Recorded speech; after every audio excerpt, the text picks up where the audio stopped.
Welcome to Anime Out of Context, a comedy review show where a man completely immersed in anime culture torments his co-host, who is only allowed to watch the shows featured here.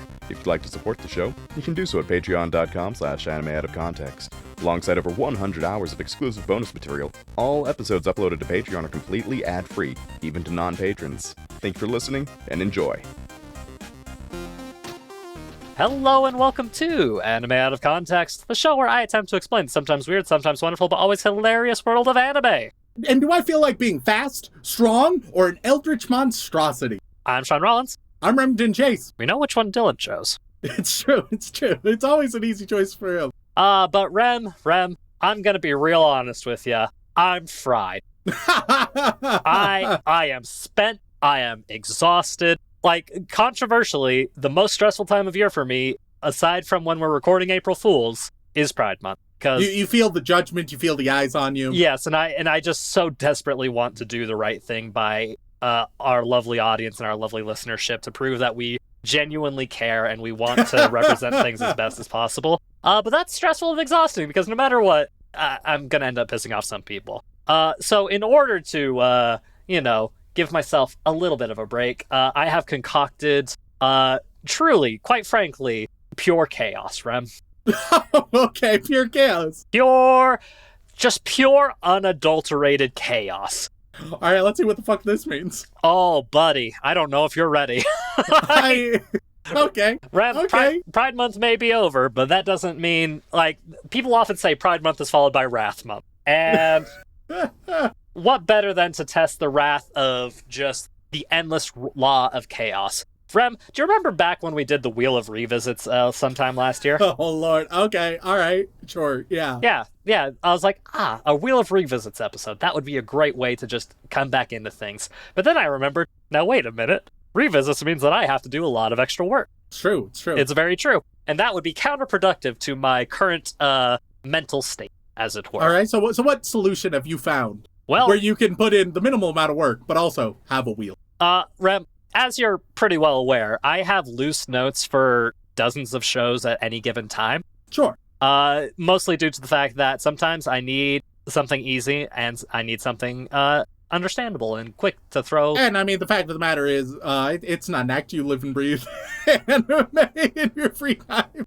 Look, so, Yeah, like the fact that a lot of stuff could come just from top of the noggin and still be pretty decent is some credit to me, at least. But I was like, just revisits by themselves, that doesn't feel truly chaotic enough. Then I thought, well, what if I do a wheel of recommendations, Okay, all right, sure. Take a bunch of the stuff that has been recommended to us in the podcast, throw that on a wheel, and throw some chaos into the fact. I was like, yeah, that could be good. But where are the stakes? That's how you end up with shit that just says, Old Man Yowie, open parentheses, up for interpretation. Genuinely, I thought about some vagary stuff like that. But then I thought to myself, well, then that's not really great for the people who really actually wanted those revisits. And is that really chaos? Because I wanted chaos. I needed... Oh my god. So I thought, well, true chaos can be put on a wheel, but it can't be as simple as a themed wheel. Okay. So right. What I've done, Rem, is I've taken the wheel of recommendations. I've taken the wheel of revisits. And I've taken what I can only describe as me typing random anime from memory in a fever dream, as well as me grabbing random seasonals that we haven't covered that I happen to have notes on, and putting all of those into one massive wheel with 82 options. You'd think at some point, possibly during April Fools, we would have learned that, random wheels are highly risky when it comes to content. Sometimes they're gold, other times they are dog shit. This wheel has some fucking stinkers on it. And in honor of you and in true chaos, I had to make sure there were some stinkers. Some things that I flat out said, I don't know if I can make this a good episode. Let's put it on the wheel and find out. I wanted just... Because you understand the principle. There needs to be genuine risk. There needs to be risk. If it lands, if this ends up being a good episode, right, it's properly rewarding because you cannot take that for granted. This could be a terrible episode, and maybe it is, and that's unfortunate. But if it's not... then it's all the better for knowing that it could have been shit. And not only that, the fact that the wheel introduced that element of chaos in the first place means that we at least have plenty of things to talk about first and foremost. But of course, All Rem, right. I am a generous god. Unlike you, I am willing to give rerolls. Wow. I know. And I figured I would give you 2 rerolls for this. So a total of 3 potential spins of this wheel. So if you get something, but the catch is, it's either all or nothing, right? If you respin, you can't go back, obviously. Notoriously, I am known for, when granted these opportunities, To squander basically them. using all of them, and even if it lands on like something okay, I'm just like, I'm so curious about what it could be, right? The possibility space is so open, and so I'm like, but what if? It could even be a boat. Yeah, and so I'm going to try to follow the principle of good enough is good enough. I'm going to try, and this doesn't happen often on this podcast, to learn from my previous mistakes. But we'll see if it ever lands on something I deem good enough, and it also requires me to even understand in the first place what that would look like. So let's see. Yeah, so Rem, I have 82 options on this wheel. Let's Holy shit. Let's go through some of them, shall we? Holy fuck. So as I said, I've got recommendations wheel and a revisit wheel. Those were the easiest ones to smash together because I already had those lists saved. Sure. Like things on that list that might interest you. We've got things like, oh man, Demon Slayer, Dungeon Meshi, Yu-Gi-Oh, Spy Family, Pokemon, Psyche K, Shield Hero, Ascendance of a Bookworm, Haikyuu, My Hero Academia, Naruto, Full Metal Alchemist Brotherhood. All right, so some heavy hitters in one way or another. Yes, like we got, of course, Attack on Titan and Sword Art Online. Those are the spaces you probably don't want to land on. Yeah. So we got like some heavily requested revisits. We've got some heavily requested revisits for Your Suffering specifically. Some pretty high tier stuff. Then we've also got the recommendations one, which there is a lot of overlap with that wheel. But we also have things like Sakamoto Days. We have let's see, Jobless Reincarnation, Spice and Wolf, Akiba Maid War, Trigun, Made in Abyss, My Teen Romantic Comedy Snafu, Great Pretender, just all kinds of like miscellaneous recommendations that I've taken from our emails over the years and thrown in there. Half of those you may have recognized. The other half probably didn't ring a fucking bell, right? Yep, correct. And then finally, I have the true chaos options, which, let me tell you, the chaos options are interesting. I have things like, Oh Maidens in Your Savage Season, Isekai Quartet, something from the Fate series, haven't decided what, just something from the Fate series, Girls Last Tour, Hajimete no Gal, Gamers with an exclamation mark, or the true chaos options that, I have to put in this wheel because, god damn it, if there's not an option that causes me suffering, then what's the fairness? I have Spontaneous April Fool's episode, which, 1 in 82 chance. That can't be. I'm ready. Oh my god. It's happened to me before. I might use all my rerolls. Aiming for the April Fool. And then there's also Avatar, as in The Last Airbender. And then one that I added after last week's episode, I put Steven Universe on this wheel as well, just for the extra layer of pure chaos and craziness. So there's, I think, like 5 to 10 options that are just straight up out of left field. Who the fuck knows what'll happen with them? So I guess the question is, Rem, are you ready to spin some wheels? All right, April Fools, let's go, baby. Let's fucking go. And I will also say, if you don't recognize the title of a show, you are allowed to ask me 1 or 2 questions about it, and I will answer as honestly as possible. I'll have to pull up all my notes on them because I don't have everything pulled up because there's 82 fucking options. But we have a lovely editor for that, so that's all that matters. Sure, yeah. All right, let's fucking do this shit, baby. All right, spinning the wheel right now.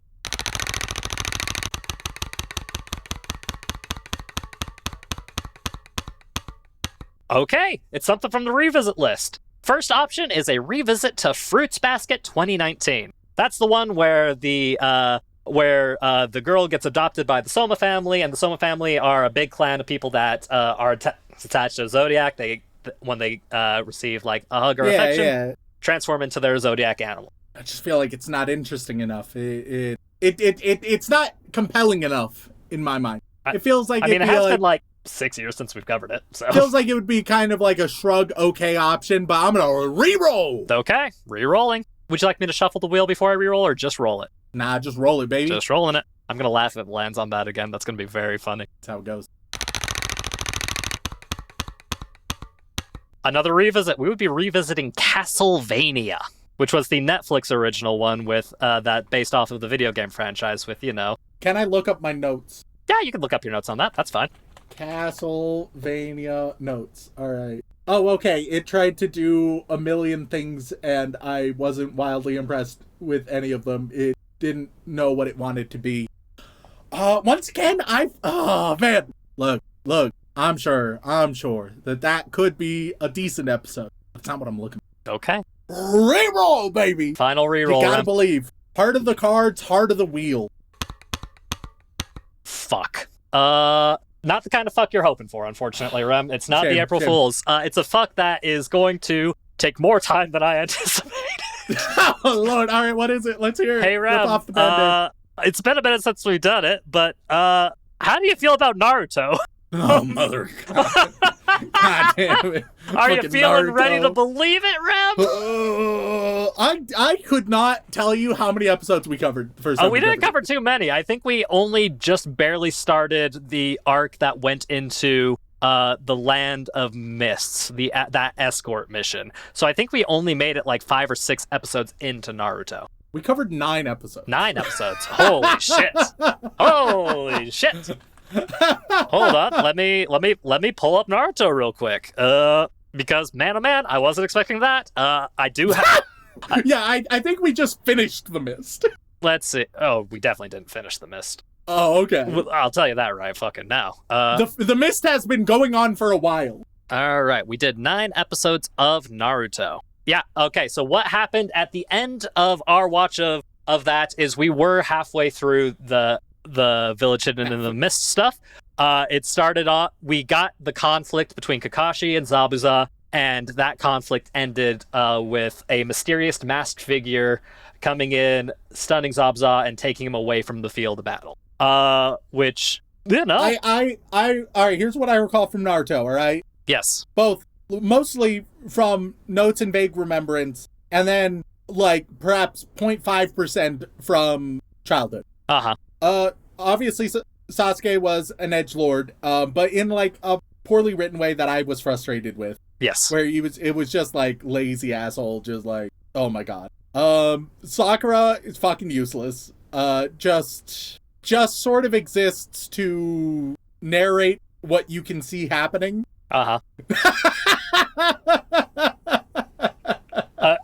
Early doors Sakura, 100%. And Naruto, he wants to be the very best, like no one ever was, etc., etc., etc. Yeah.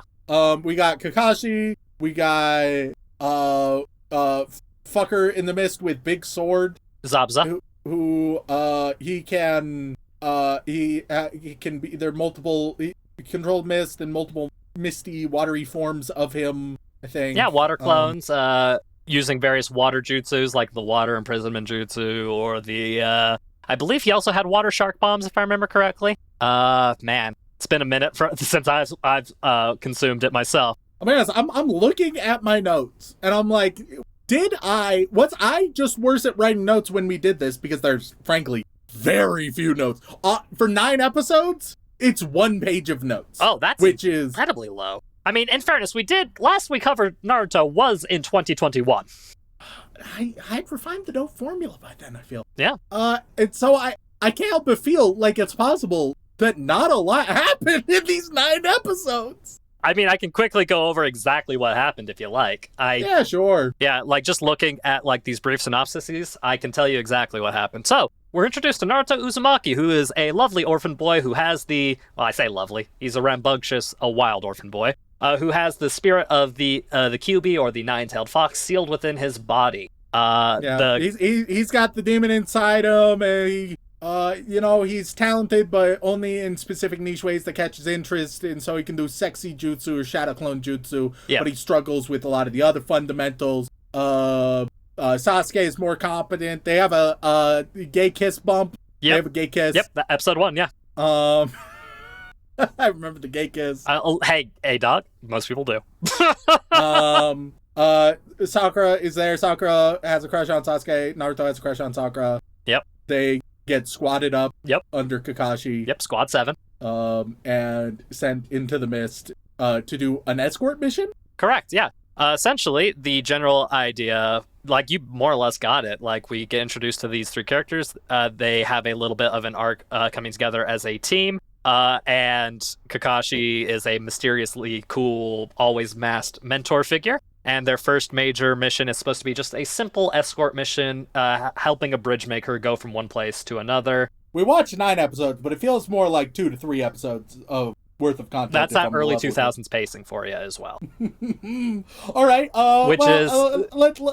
Let's follow that up with the question that you're gonna have to decide largely on the fly. Yes. Oh, yeah. This is so on the fly.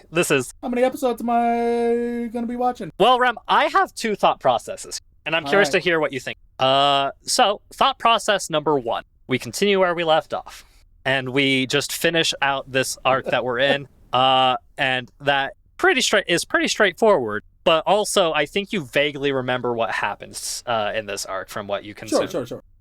Like, just to test the waters a little bit, what do you remember how this arc ends? Any like major moments or key information? I mean, keeping in mind that this did come out over 20 years ago.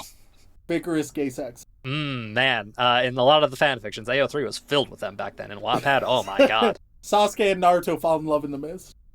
Not too far off, honestly. The mist becomes steam. The mist becomes steam. I mean, a little bit. Okay. When the mist becomes steam is the title of my AO3 fanfic. Well, so broad strokes, we get to learn a little bit more about Zabuza and Haku and their relationship, and like, what the fuck is Haku? Haku is the masked figure that took away Zabuza's figure. He's got mirrors that he can jump between, if you recall. Throws needles. Does it ring any bells? Sure. There's a Sasuke death fake out. That's always fun. Oh, yeah.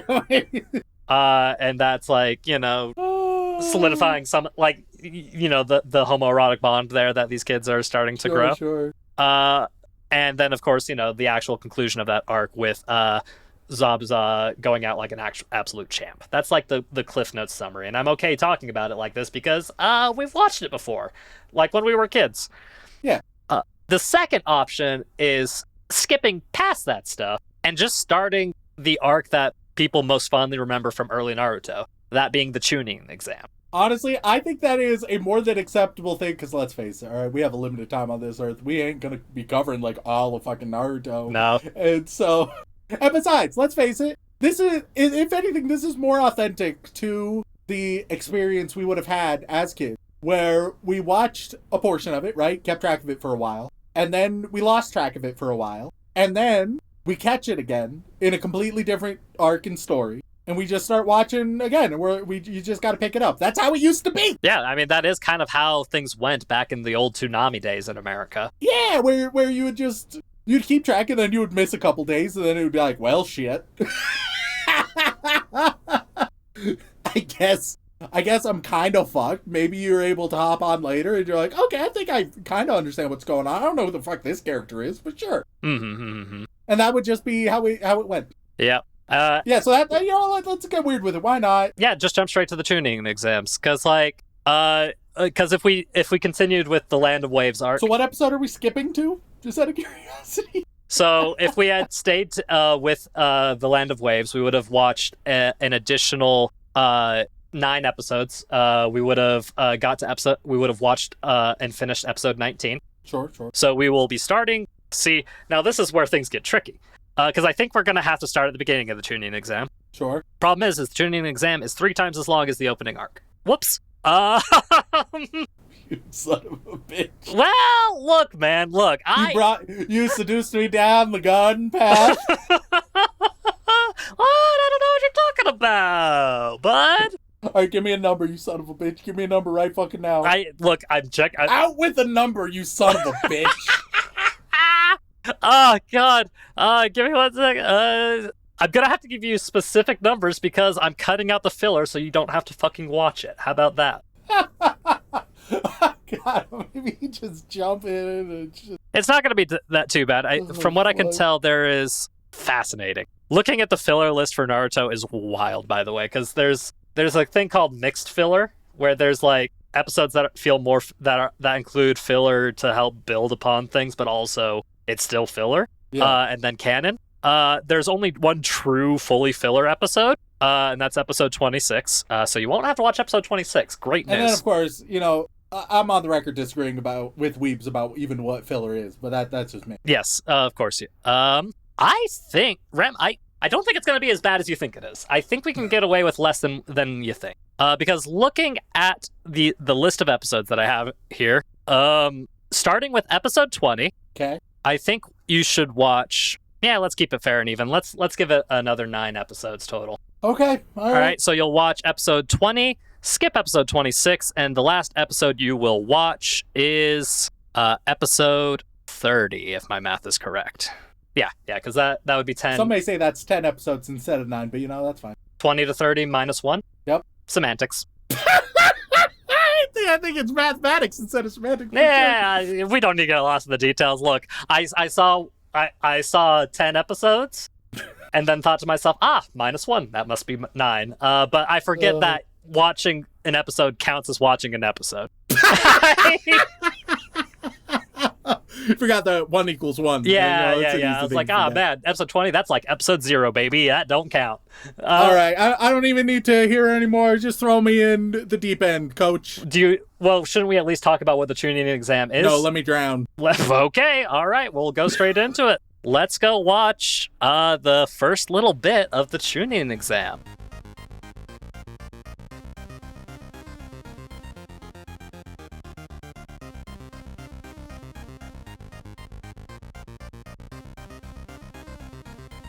And we are back after watching the first third, roughly 10 episodes of the Chunin exam arc from Naruto. And tell me, Rem, are you feeling nice and nostalgic? Did your inner child come back to greet you with a warm hug and a smile? Or do you have more questions than answers, as it has been quite literally over a decade since you've seen this? Look, fortunately, Naruto, not known for being a particularly complex or dense show. What? I truly mean this. It was designed for this viewing experience in a very deliberate way. It is designed for you to forget about it for years and start back up at a completely different point. I mean, yeah, and look, you got lucky. You logged on, you saw Toonami was going on, and it just happened to be the start of a brand new arc. So you've resumed it at the perfect time. I can't wait for people to heavily criticize my, quite frankly, spur-of-the-moment decision to not show you what people consider to be the best parts of the arc, rather than just actually starting from the beginning, so we at least have some contextual things to talk about. The wheel give is the wheel take away, Some may argue that starting at the beginning of the Chunin exams is a questionable decision, considering almost half of the episodes I watched are just them applying.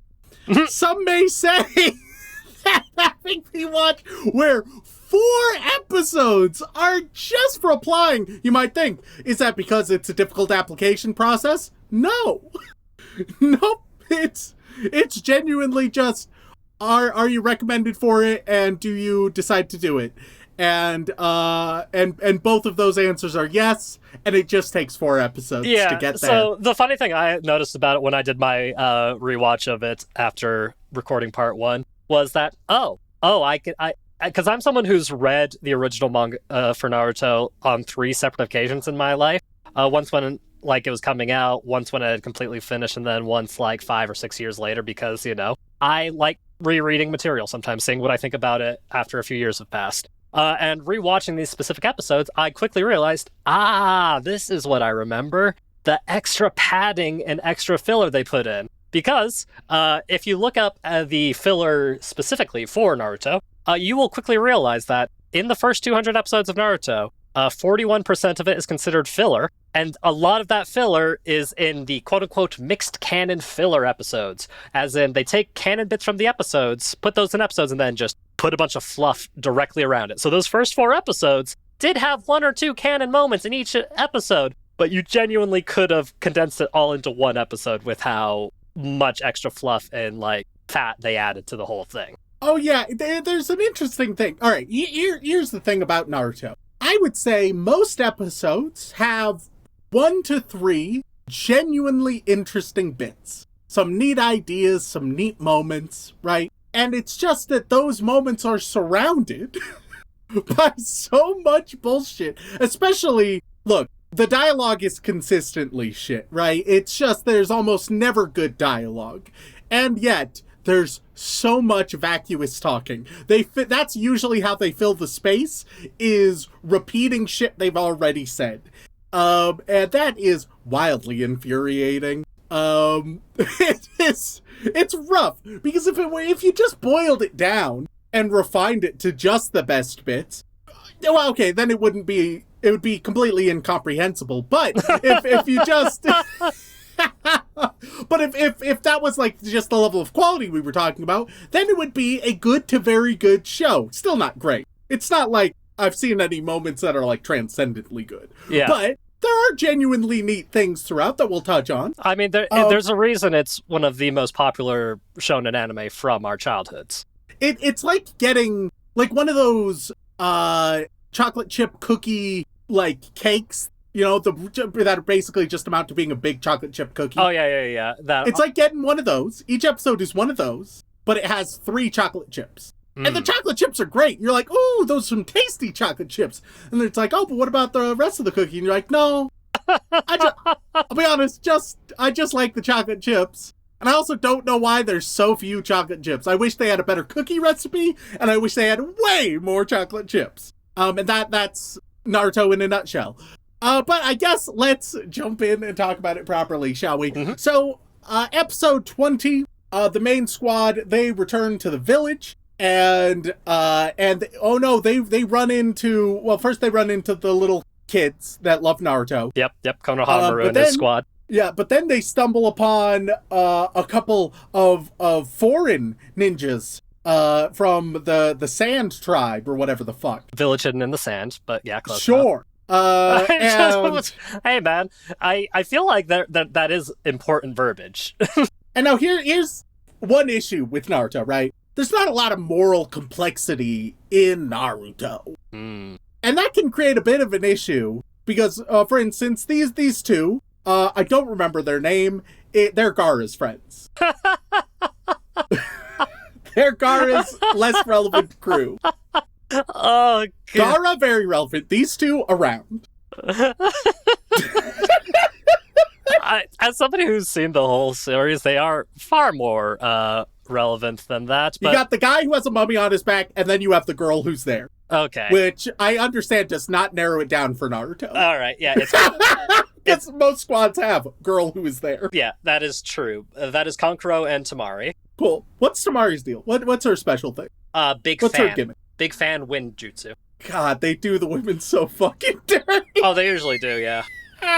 Oh my God. I mean, anyway. She is categorically one of the more badass women, like from the Genin there. And she has some pretty cool fights later on. But yeah, no, Kishimoto, the author of Naruto, is not really known for writing women particularly well. There's only like one woman that has semi-decent writing, and that's Tsunade. And that's just because she has, trauma. But also, and from what I recall, a big emphasis about Tsunade is her giant tits. Well, yeah, but hey, man, you can't. Okay, all right, yeah. You can't Well, just to clarify, this is like the peak writing for the woman in Naruto is one who's at least 50% defined by her giant tits. All right, cool. Not 50%, only like 25.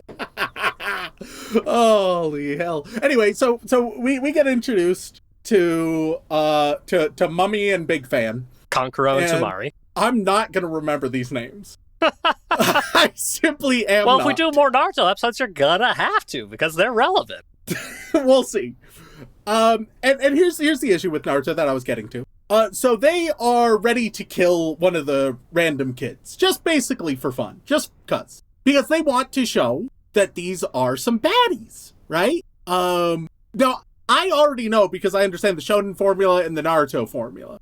Like, it's not that I remember this, I just feel so confident in it. Eventually, these two are going to be joining the heroes and just be side characters for the good guys, right? Because that is the formula. And so to have their introduction, one of them ready and about to kill a kid, and the other one, like, not actively participating, but at the same time, if your ally is right about to kill a kid and you're just like, whatever happens, happens. Like, you're very complicit.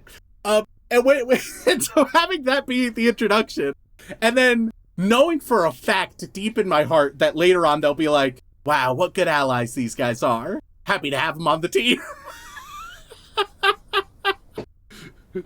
and it's not that this is gonna be special for these two, because the sort of formula of, like, these are my enemies, but now through respect and circumstance, they are my friends. That's a very common shonen formula. And it doesn't work great when you're like, all right, so how do we introduce them as the baddies? Well, we could have just, like, well-rounded characters who are, they happen to be the baddies, but they're not, like, really bad at heart.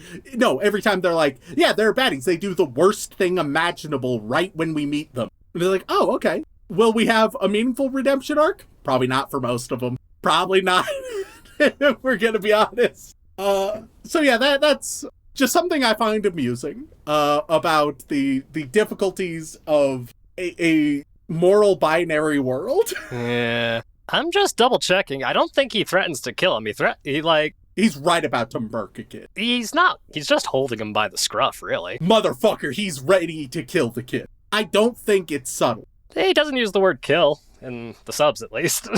What's he say? Makes me want to break him.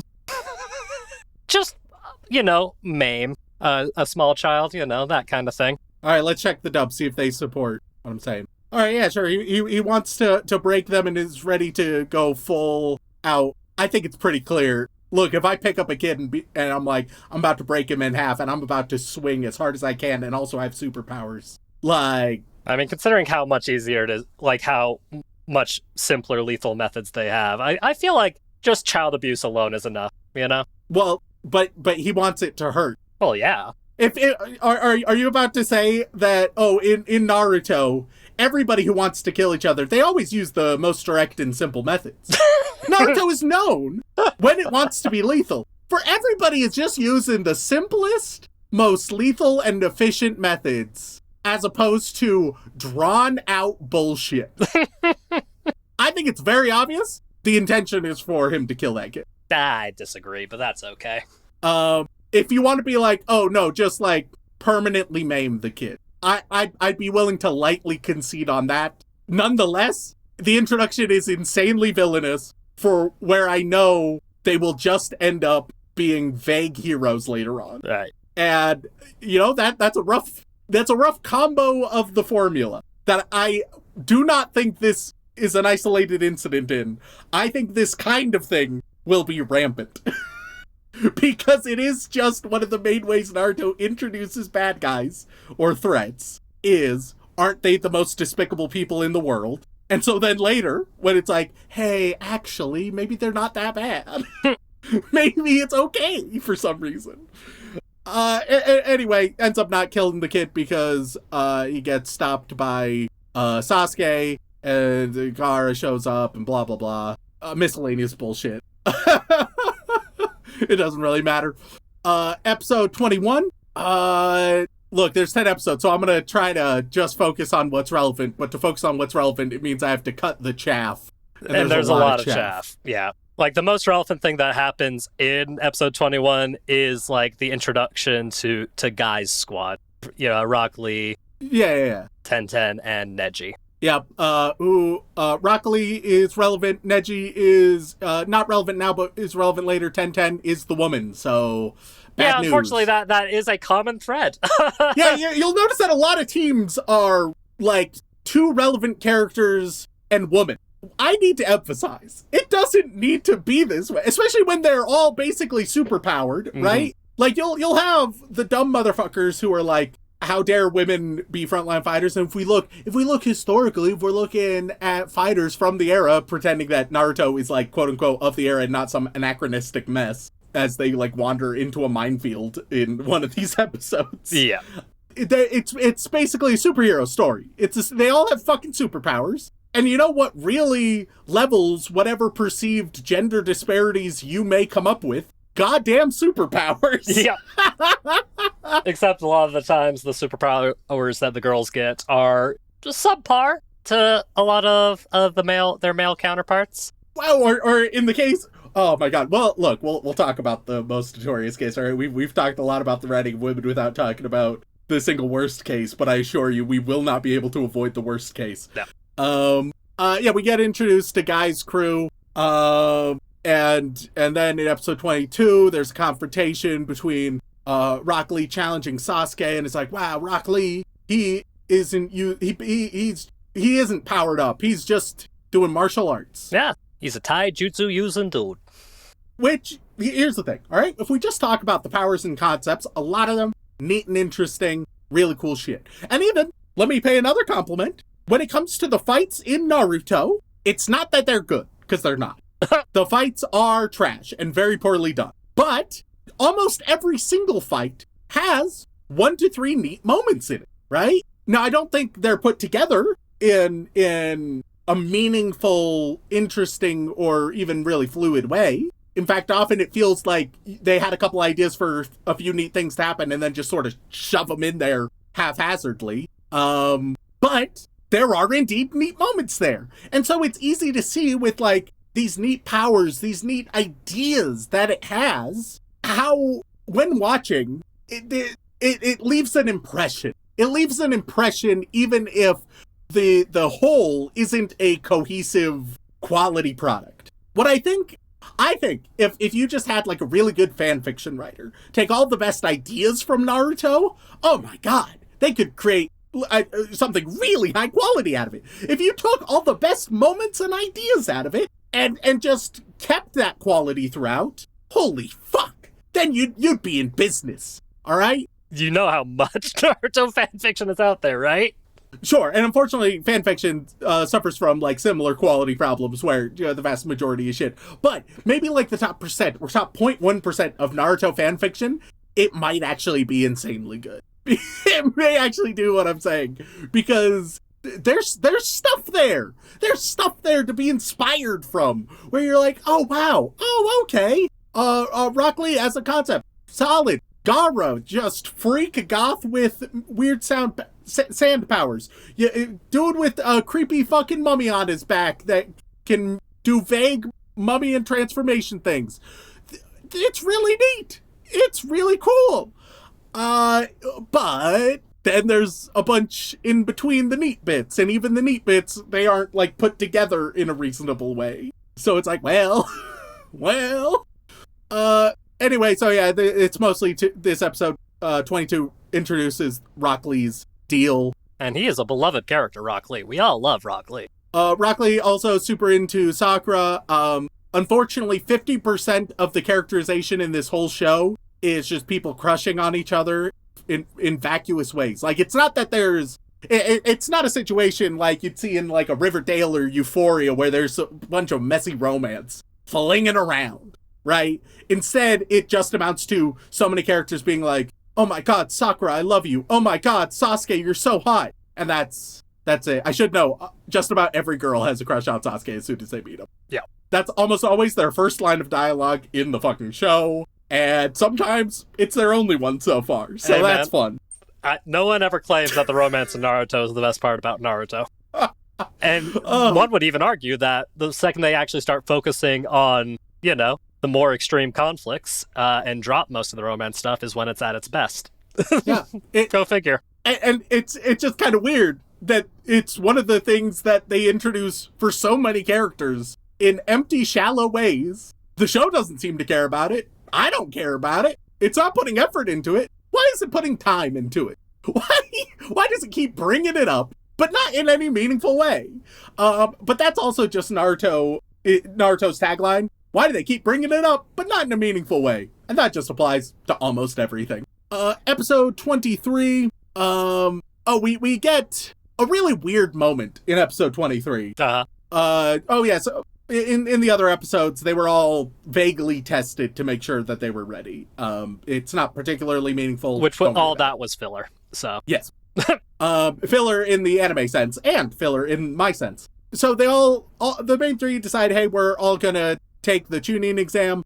So they go get ready for it. They meet Kakashi there, where Kakashi then informs them that all three of them it was either all three or none of the three And so it's a good thing that all three of them decided, otherwise none of them would get in. Now, here's a weird thing. Why wouldn't you at least let the audience know in advance? It's a weird time to tell us this piece of information as they're all agreeing. Are you familiar with the sort of Hitchcockian principle of the difference of like surprise and suspense and the bomb under the table? Of course. It's one of my favorite things to reference in bad movies, if you have especially. two people having dinner and suddenly a bomb goes off under the table, that's surprise. But if you tell the audience that there's a bomb under the table counting down as they're having dinner, well, all of a sudden we have suspense. Oh shit, when is the bomb going to go off? Are they going to end their dinner before it goes off, or will they stay too long and get got, right?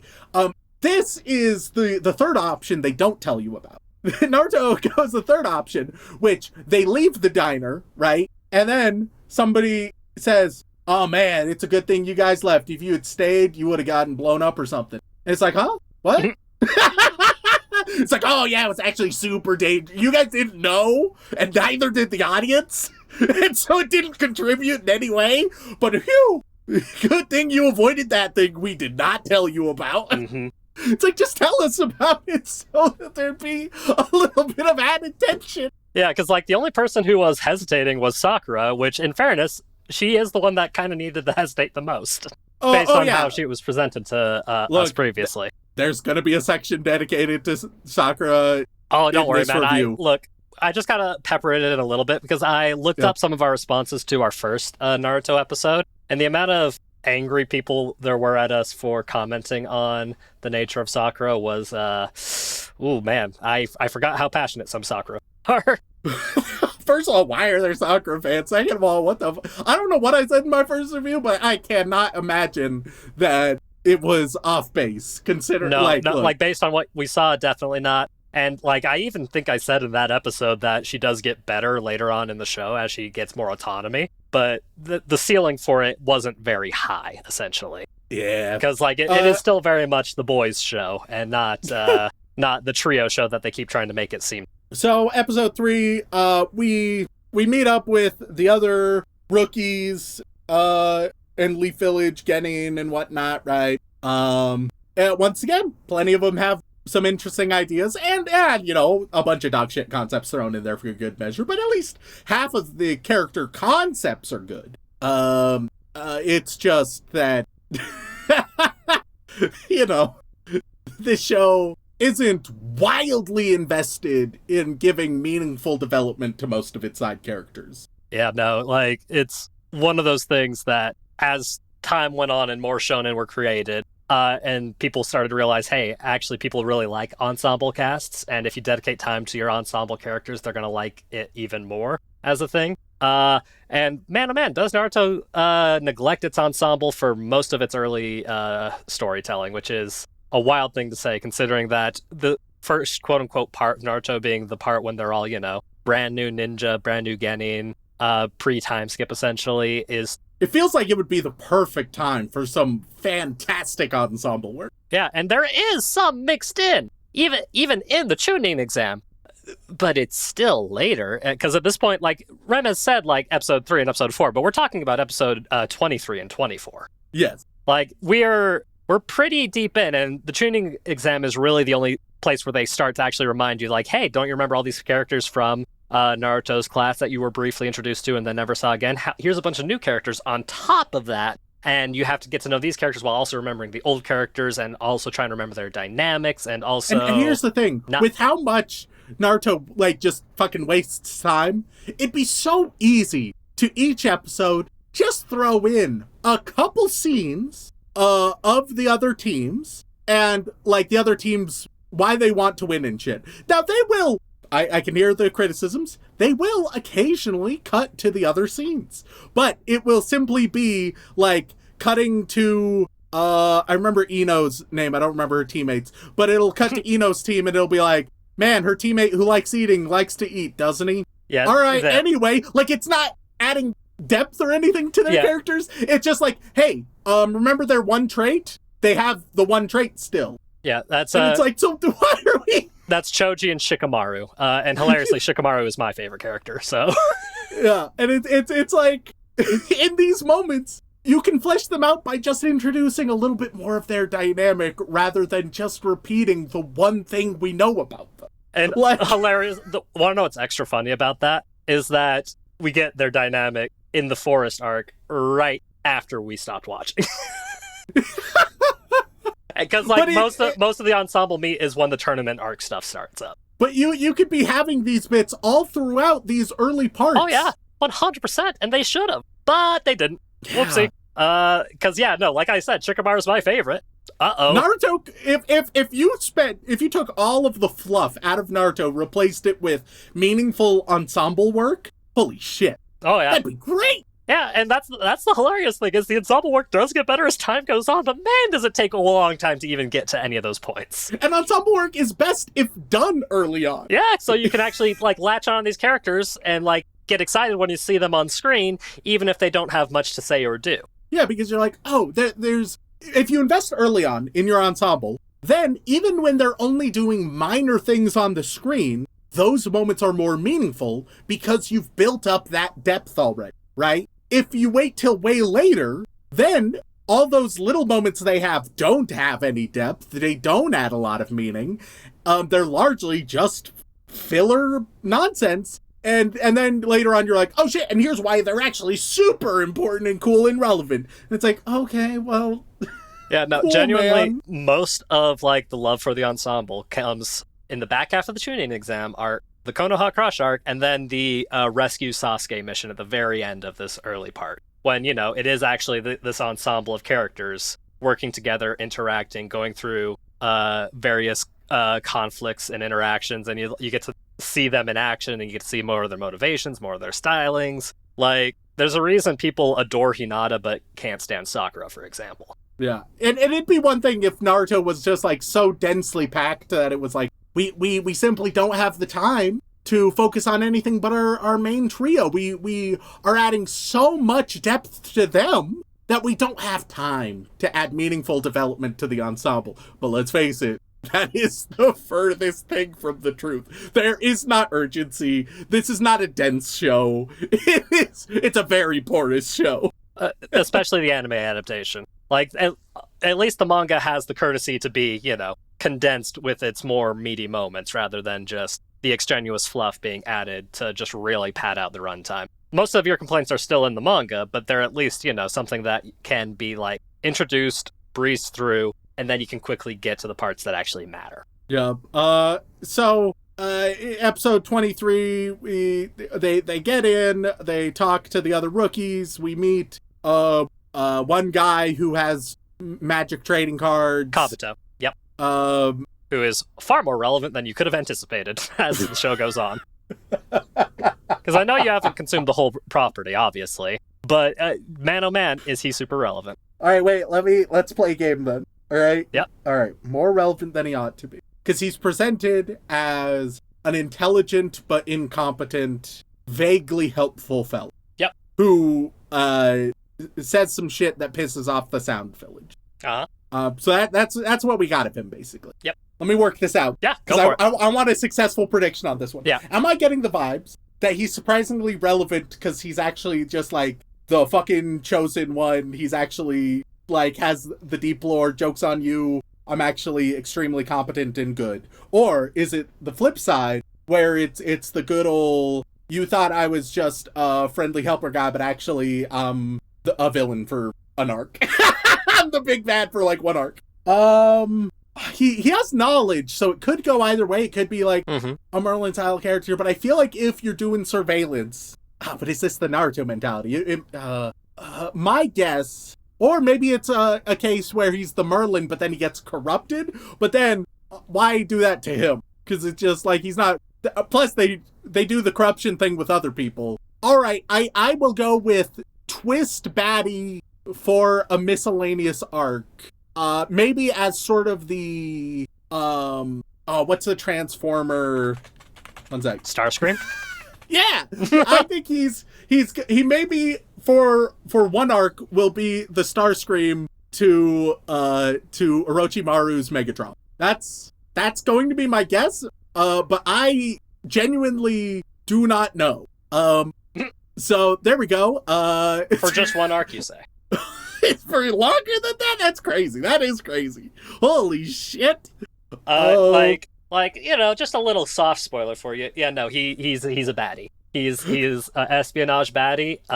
As you would like, the dynamic was a pretty accurate one. Megatron to Starscream. He is Orochimaru's handy little information gatherer and helper, and he remains a villain till the end of the show, essentially. What the fuck? Yeah, he's just a bad dude. Oh my god. In fact, you find out he's a bad dude at the end of all the tuning exam stuff. So, see, an interesting thing about Naruto is you can really feel that it wasn't created with a big picture in mind. They are almost always flying by the seat of their pants, and that's a hell of a thing to feel so viscerally as you watch. Anyway, now we can properly begin. So 4 episodes of just application, and now here we are, the tuning exams. So starting with two episodes, the most unexciting yet potential for excitement part of the tuning exams. There could have been a bunch of neat shit thus far. There has not been. Some brief fleeting moments, but not nearly enough. The next 2 episodes are all about the written exam. Once again, conceptually, kind of neat. The basic idea, hey, 10 questions, you're graded as a team, which a lot of the team stuff feels very forced into the tuning exams. There's also some weird talk about the grading of the tuning exams and how it's organized to make sure that no village gets too many shinobi. But at the same time, the way it's constructed does not seem like it would fit that role. Considering we see primarily Leaf Ninja and like at least one representative from all the other villages. Yeah, and it doesn't seem, because what they explain, right, is more or less just they have representatives from them all to make sure none of them get too many. But to make sure that there's an even balance, you would actually need like the same number to get through for each of them. So if there's only 3 teams from the Sound Village, they all make it regardless. And if there's 30 teams from the Leaf Village, then 3 of them are getting through, but 27 are getting eliminated. It's insanely competitive. But that's not how this works. So they're just talking out their ass, I guess. They're just... Yeah, no, it's not a point that's ever brought up ever again, so you don't really need to worry about it. It's in the category of useless exposition that neither makes sense nor is relevant. Mm-hmm. Which, boy oh boy, Naruto's chock full of, why is it so full of that shit? Why are we wasting so much fucking time? Anyway, the idea for this is solid. You gotta cheat. It's expected that you cheat and ideally work with your team, because if anybody gets a 0, their whole team is out. Get fucked to losers. And so teamwork, clever cheating without getting caught, stuff like that. And we get some neat bits where we see people using their different powers. And I'm gonna keep calling them, they're just superpowers, right? They're ninja-themed superpowers, but even then, not a lot of them aren't even ninja-themed. Oh, I mean, a lot hey, of them man, are just as somebody who was a fan of the show growing up, even at a young age, I was like, oh yeah, these aren't ninja, these are wizards. Yeah, but some of them are clever and creative and neat. It's fun to have the mummy pretend to be a proctor, right? That's kind of fun and interesting. On the other hand, you got shit like Dog Boy, whose dog is barking the answers. Not even subtly, the dog just and I'm pretty sure the proctor would catch that. I'm pretty sure they would realize. Yeah, like in the manga, it's at least implied that the dog is whispering. Just like a little oh, fucking hell. Yeah. But conceptually, I like it, and I like a couple of the cheats. So that's kind of neat. But of course, there's a mysterious 10th question that will only be asked in the final 15 minutes of the test, right? And so they go through. Naruto, of course, doesn't know shit, but is also too noble to cheat. And so he has not answered anything. It all relies on this 10th question. It's not that he's too noble to cheat. He genuinely does not think of it until it's offered by Hinata, and then that's when the nobility shows up. Yes, he's too dumb to cheat, and then when the option arises, he's too noble. He's just our good little boy, you know? And so with episode 25, it's all about the 10th question. episode 25 opens up and they're like, Mummy boy, you arrived just in time for the 10th and final question. And then they spend 13 minutes, over half of the episode, not asking the question. Correct, yes. Like, I need to emphasize, at the beginning of the episode, it's like, perfect timing to ask the 10th and final question. And then we twiddle our thumbs. Correct, yeah. Which is baffling. And as it turns out, the 10th question just amounts to, congratulations, you passed because you had the gumption. All you needed was gumption. Yeah, it's extra funny because in the manga, for this particular scene, the 10th question is quite literally like only a third of the pages of one chapter. So, like, not even a full chapter is dedicated to the 10th question. It's quite literally, it's like, hey, you gonna take the question? Big announcement of guts and willpower. Then chapter ends, next chapter, you pass. Yep. And now here's the thing, right? It's pretty obvious what they're going for. Naruto's not a subtle show. I think that's fair to say. Yep. It's not a subtle show. I think, they've already touched on why they've been making a test that you're supposed to cheat on and work with your team and blah, blah, blah. In fact, they've emphasized that a couple times. Multiple characters, quote unquote, discover what's going on and do feel the need to explain it to the audience. So it is, that ground is covered. And I think it's pretty clear with how it's built up to why the final question is the way it is, right? But what if I told you that the other half of the episode is just recapping why the test is the way it is? Yep. Oh, there are, like, when we start... It's not a subtle show. We don't need half the episode to explain it to us, especially when they already explained it so many times. Especially we don't need the 26th episode, which is just full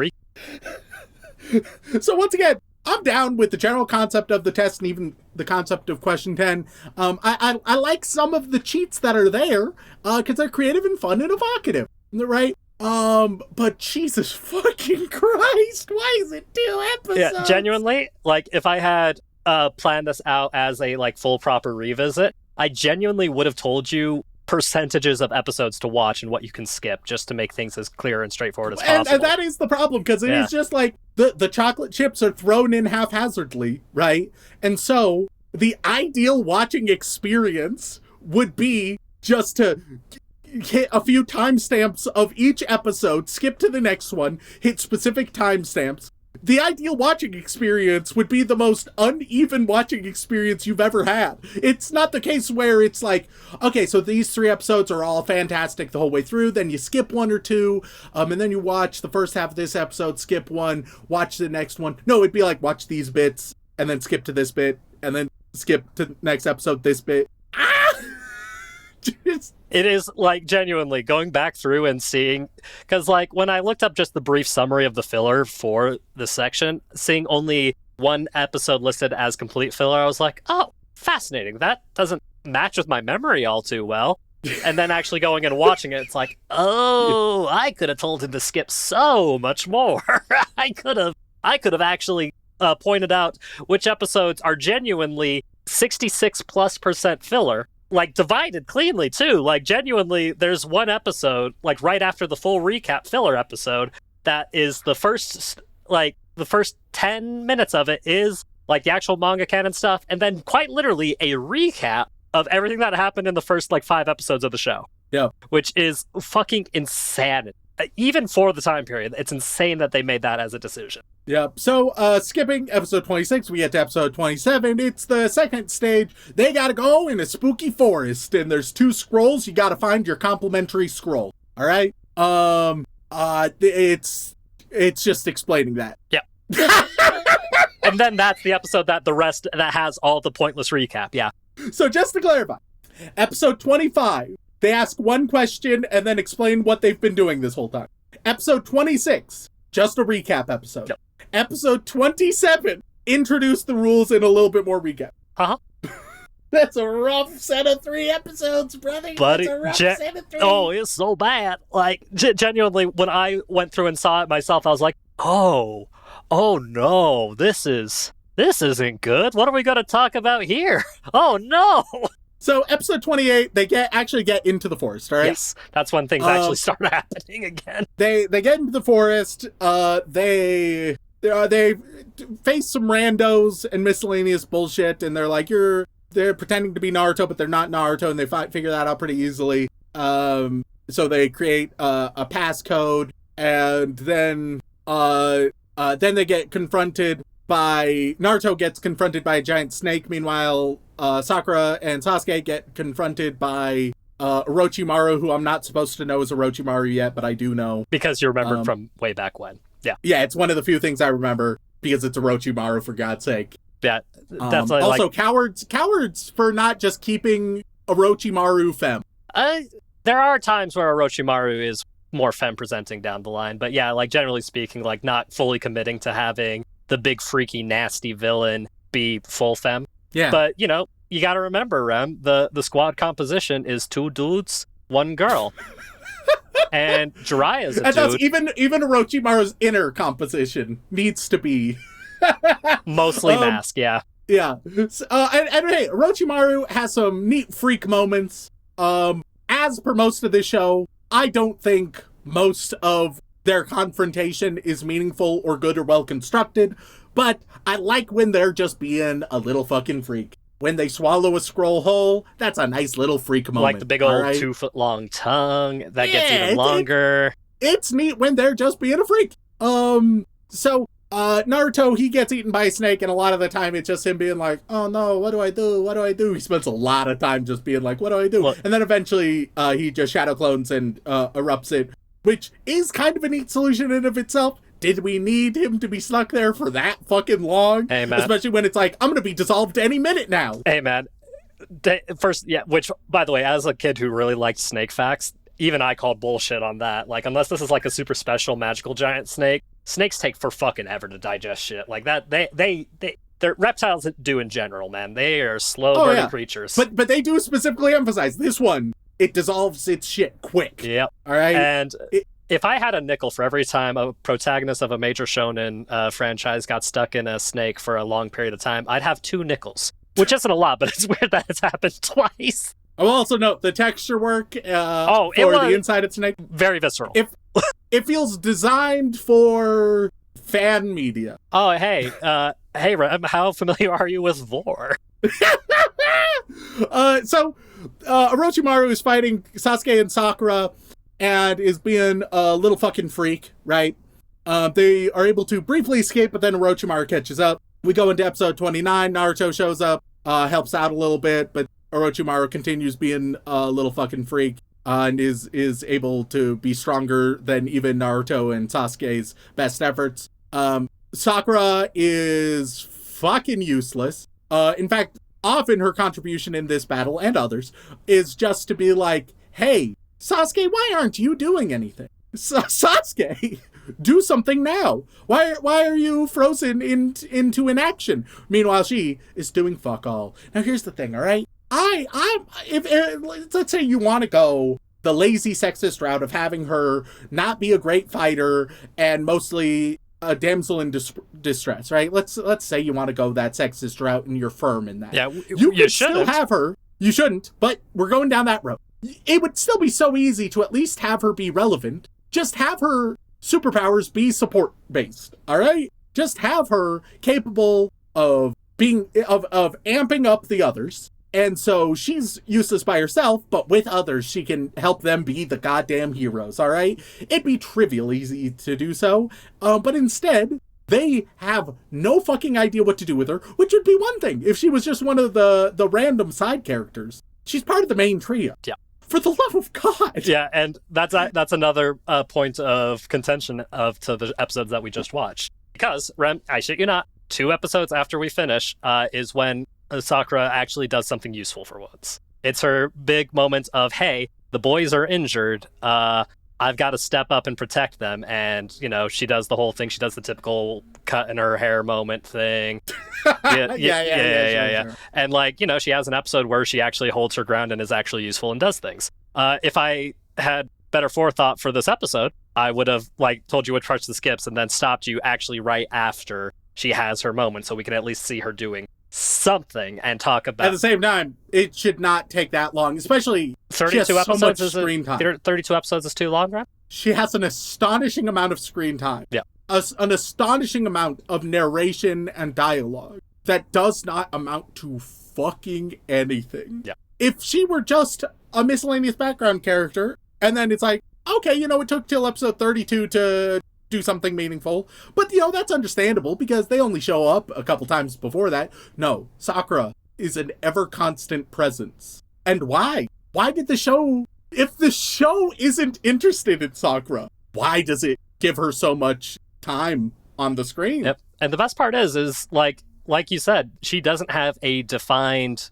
skill set, a defined power set, or anything like that. And even if you don't want her to be the main fighter, there's a million different skill sets or kinds of powers you could give to her. Make her a healer, make her a support, make her really into traps or some shit, right? There's so many routes you can go where she's not into the thick of it, in fact, useless in the thick of it, but she can at least be doing something. Well, and hey, guess what, Rem? You're right on both accounts. By the time Shippuden rolls around, which, again, that's, including filler, that's 200 episodes later. Oh my god. Post time skip, she trains under Tsunade specifically, gets super strength, so she is now a very strong close range, close combat fighter. And she is also a medical ninja, where her whole thing is she's doctor and punches really hard. So she actually does have a power set that is different from the main two dudes, while still being, able to both support and fight correctly. The fact that it takes all the way till Shippuden for her to be more regularly useful is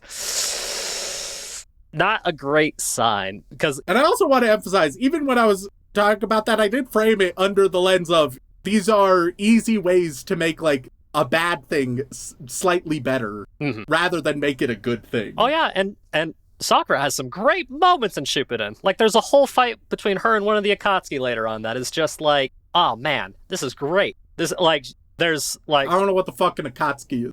The dudes with the red clouds on their coats. Oh, that's it. Sasuke's brother? He's one of them. Yep. All right. Yep. She doesn't fight Sasuke's brother, obviously, because why? Well, yeah, but just one of their cohorts. Look, they're the Organization 13, and that's exactly what it is. Yeah. And so they're each of our members is super bad and evil and has a special shtick about them. Correct. And that's the correct. No, I know the deal. Yeah. And there's at least one from each village. You get the idea. Yeah, of course.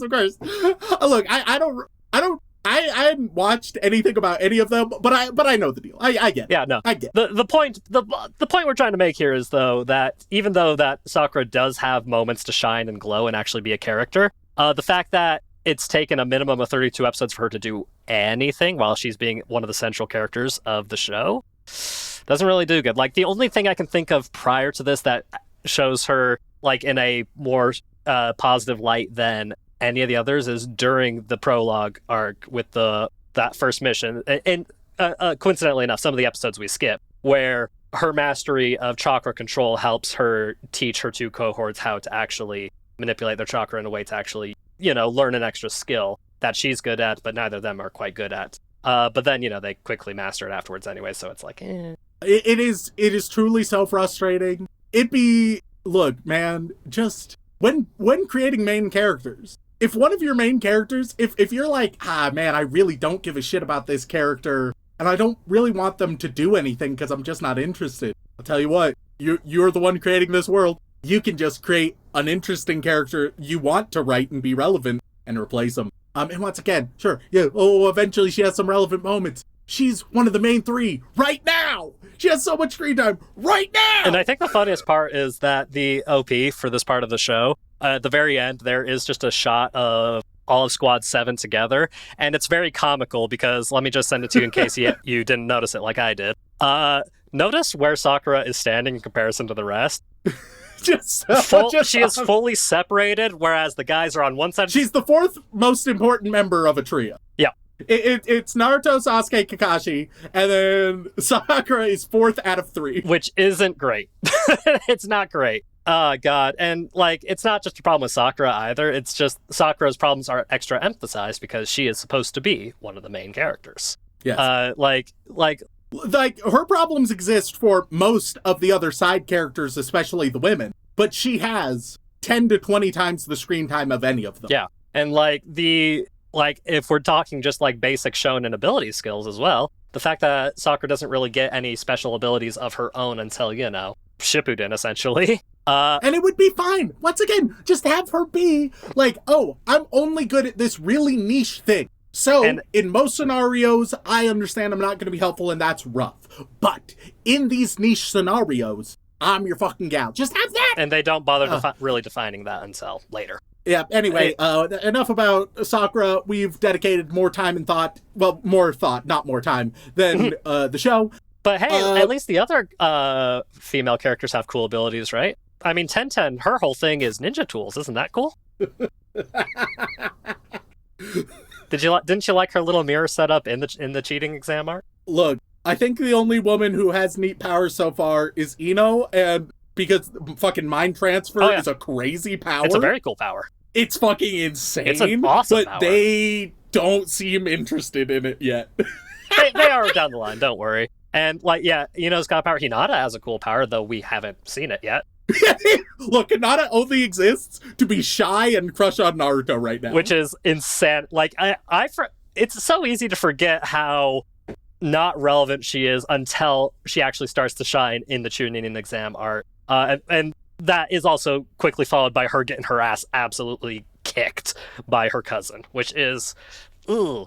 Yeah, and, Tamari has a cool wind fan, and she's a cool badass type character. That's always fun. But again, the women in this show just do not get the writing they deserve, essentially. It's not subtle. It's not close. It is an active, obvious problem. God, I just keep looking at that screen cap of Squad 7. I'm just like, the animators must have known, right? Because there's an iconic photograph of Squad 7 together that they could have very easily used right there. This is a custom hand-drawn separate thing from that, just because and at least the Squad 7 photo is cute and makes them seem like an actual It's rough. It's rough. But on the topic of General Squad 7, Kakashi continues to just be neat, understandable why he's a solid character. I think something that plays to his favor is that he has not been overexposed so far. He has, similar to most other characters, he's a bit flanderized in his shtick, but he has at least a pretty good and a bit more nuanced shtick than most others, and they don't overexpose him, which plays very much. Yeah, and then when you learn more about him as time goes on, you start to actually like him a lot as a character. I mean, people often say that Kakashi is one of their favorite characters in the whole show, because why not? He's cool. Oh, yeah. Anyway, so Orochimaru is kicking ass and just doing a bunch. The proctor realizes, oh, fuck, Orochimaru is around and has killed just some random students. I think it's vaguely for Sasuke, but it might be vaguely for Naruto, or it may just be to fuck around with some you don't get the exact reasoning in the episodes that we see. But I will clarify, it is primarily for Sasuke because, hey, he's the last of the Uchiha and he has a fancy cool special eye power that he awoke recently. Yeah. And the Sharingan is the kind of the thing that people want. In Naruto in general, people with ocular jutsus are the things that are ooh, I want some of that because it's passed down genetically rather than being a skill that can be learned. I can't wait until episode fucking 192 when you got 24 different motherfuckers with special eyes. When they really dilute the importance of special eyes. Hilariously, throughout the whole show, there are only 3 special eyes in the whole series. Only 3 characters with special eyes? 3 characters? No, sorry. 3 types of special eyes. Yeah, see, I don't care how many types of special eyes, how many characters have the special eyes. Because right now it's wow, look, they're so special because they have the special eyes. And I think there's going to be a great inflation of characters with special eyes. Let me see if I can remember off the top of my head how many there are. Just let me just do it real quick. Because you got Sasuke, you got Hinata, you got Neji. Okay, there's your 3 to start with. You got Kakashi, that's 4. Naruto gets specialized when he goes beast mode. Yeah, but those eyes aren't they don't do anything. That's just how they show off his eyes. Okay. Yeah. I want to. One sec. I'm just gonna Google. Okay. Tell me the names of the eyes. There's the Sharingan. Sharingan. Yep. Okay, 29 Sharingan. There. Which already is a bunch. In fairness, that is in reference to several flashbacks down the line when the Uchiha clan are still alive. that's one aspect. The next one is Byakugan. 23. That clan is still alive. And then the final one, 23 that doesn't include minor non-canon filler characters or unnamed clan members. So it's just 23 canon and I guess named characters, which is crazy. yeah, well, they're all from one clan, so that at least makes some sense. All right, last but not least. Renegon. There should only be 3 for that, I think. 14. 14? Oh, God, they're counting all the Paths of Pain. Which, like, not to get into details because you'll forget by the time we ever talk about it. But there's one dude who essentially uses corpses to make copies of himself, and I think they're copying all those copies, and there are 6 copies. So, like, over half, because, yeah, so it's technically only 4 major characters that have that. I don't know, man. So from what I can see, there's like 60 special-eyed characters. Which does seem like an inflation as expected. Yeah. Oh, it's also counting things from Boruto. I know nothing about Boruto. I know it's bad, like worse than Naruto by an extreme degree. Anyway, back to Naruto. Yeah, so Orochimaru, he's after Sasuke, but not boy oh boy, Orochimaru just wants to vaguely play with his food, and then he gives Sasuke a little nibble to mark him. And he's like, look, it's just some Dracula shit, right? It's just some Dracula shit. It's a curse mark. Thank you very much. Oh yeah, I'm sorry. It's definitely not biting with your fangs into somebody's necks to turn them into your vampiric thrall down the line. It's nothing like that. Sasuke doesn't, suck blood. He just craves the blood of his older brother. It's different. Oh my god. And definitely won't, kill. Does Orochimaru? All right, here's a genuine question. All right, hit me with it. You can choose not to answer, but it was a thought I just had that I will find hysterical. Okay, go on. Because at the start of the review, I talked about how it introduces bad characters as like the single most deplorable fuckers. Mm-hmm. But a lot of this sort of basic bitch morality shonen, especially of this era, and especially Naruto, it's got the vibe of it really enjoys redeeming people, especially as the next extra big bad comes along, right? Do they try to redeem Orochimaru? Because in my head, I'm like, obviously they can't. It's the big bad. But then I'm like, but it's fucking Naruto, dude. You can choose not to answer. The answer I will give is, I just got one word for you. Boruto. The fact that he's still alive by the time of Boruto, that should give... Of course, it all makes sense because it's like, oh, the big bad of Naruto, but then, by the time Boruto shows up, they power scale into other big bads, so then it's the good old, like, hey, we need the previous big bad to... Yeah, not to get too complex, what?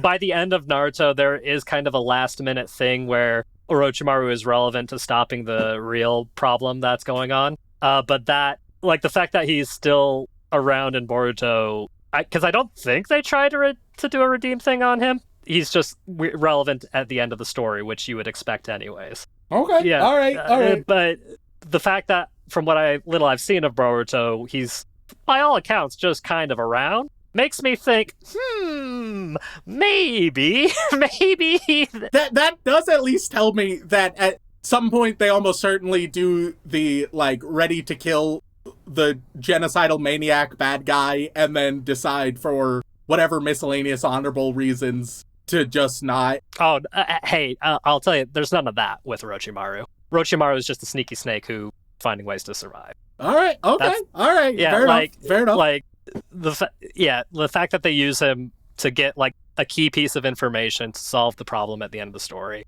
That's not too spoilerific, I don't think. It's just one of those things where I really the end of Naruto or kept him dead or something. Like basically the thing that he provides is almost equivalently like you could probably found in like some notes he took down is how I interpreted it. So no, there's no true redemption for Orochimaru because he sucks. He's awful. He's genocidal. He kills people and experiments on them, all for the sake of immortality. Like, of course he sucks. Anyway, Orochimaru, yeah, he marks Sasuke and then heads out, and then the Proctor fights Orochimaru, and there's a weird dramatic moment where the Proctor is like, after all, you taught me everything! But who cares about the Proctor?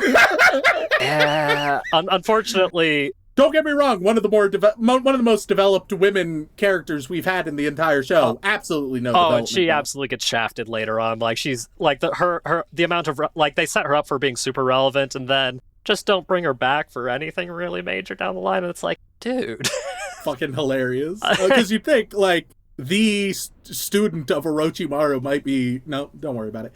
And also the fact that fucking Orochimaru stepped in and interfered, but that doesn't meaningfully affect how they are gonna run the Chunin exams is crazy. Yeah. But Sasuke is injured, Naruto is injured, Sakura is forced to sort of watch over both of them. They're in a tree, and it's a night, and Sakura's asleep. Both of them are unconscious because they got their asses whooped. And I just double checked her relevance near the end of Naruto. It is worse than I thought. Oh my god. Oh no. But as the main crew is there, you get the baddies that I think are sort of like miscellaneous Orochimaru Genin henchmen or something. Yep, village hidden in the sound. Yeah, they are watching, and they're like, yeah, and in the morning we strike. Now, we could strike right now. We could do it right now, as they're all unconscious, weak, broken. If we had any actual ill intent, now would be the perfect time to do it. But I'm sleepy. Oh no, I'm just a little bit sleepy. So so how about we get some rest and then we take care of it, you know? And that's how Yeah, and the episodes right after that are when, you know, Sakura steps up and actually, you know, does something useful. Thank goodness the baddies didn't take advantage. Yeah, I'm quickly double checking in the manga scenario. because I'm wondering if that was like an anime affectation where they like, this is a part where we need to end the episode and prepare for the next one. I'm quickly scrolling through. I don't remember. I didn't write down which chapter it was in, obviously, because why would I? But and then Orochimaru, blah blah blah. It's definitely not displayed in the same way in the manga, but their first strategy was to put a bomb tag on a squirrel and send it that direction. That was the first thing they do. The fuck are you talking about? Did it not happen in the anime? What the fuck are you talking No. Oh yeah, about? no. They attach a bomb to a squirrel, and then and then essentially the squirrel runs off and nothing really happens. Then Oh my god. All right, so long story short, Naruto, it's got interesting ideas, interesting moments, some interesting concepts, but it's put together in such a bad way. The dialogue is so juvenile and trash. If you are a preteen or below, I understand if you fuck with the show. At least from everything I've seen of it, blah, blah, blah. Asterisk, we kind of have to ignore all the titties and sexy jutsu and shit like that for the preteens. But ignoring the over-sexualized elements, I understand how a young kid would overlook the trash writing, just be like, there's a couple cool moments. And it's like, especially when it was like weekly format, it's a little slot machine every week where you're like, let's see how much payoff I'm getting. Okay, there were a couple neat moments in that one. That's pretty good. Ah, shit. Absolute filler trash. Oh, okay, that episode was almost good as a whole. What a winner, right? And so you just keep hitting that slot machine of content. If you are an adult defending the early episodes of Naruto, I encourage you to check out other media. There's a lot of good shit out there. Yeah, and we're not talking about the manga. We're talking about the anime specifically. I cannot emphasize I could not give a shit about the manga. Yeah, like after what we just watched, these 10 episodes, it's oh dear. It is wildly concerning how little, like, genuinely, I think if I had been more diligent in this, and this wasn't the result of the Wheel of Chaos, essentially, I could have very easily gotten us to the major, like, tournament part of this show. Yeah, let's see. You would have shown me the cheating episode. Like, I would have shown me some of the introduction episodes, so you can see the characters. The episode with the cheating, the episodes, the relevant episodes with in the forest, and then quickly jump to like the tournament arc, because man, like, I could have shown you, I think, got you rather than a third of the way into the arc, I could have probably gotten you over halfway through the arc. There's gotta be. I'm gonna just Google Naruto, but just the good bits.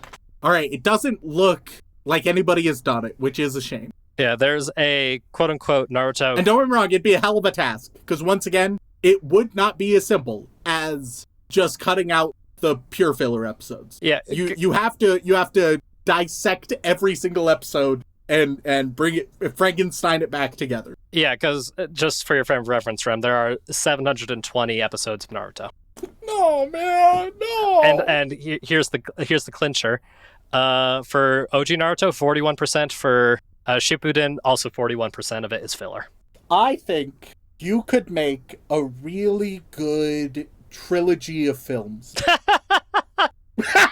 There's a lot more going on that a trilogy of films probably wouldn't cover it. But you could, rather than 700 episodes, I could very easily see it condensed down into 200. We could reduce those numbers so fucking much. I don't know if we can. Not if you want to get... I would argue there's entire fucking arcs that wouldn't need to exist. I mean, same, because most of them are filler arcs. Well, no, I'd be arguing even the non-filler arcs, there's plenty of them that don't need to exist at all. Once you get into the Shippuden era, not really, but God, I'm trying to think. Because because there's also 700 chapters of the manga, just for frame of reference. That's meaningless to me because I don't ascribe to the weeb definition of filler. So I don't care how much manga there is. I think the manga can be chock full of filler. Yeah. Okay, 88.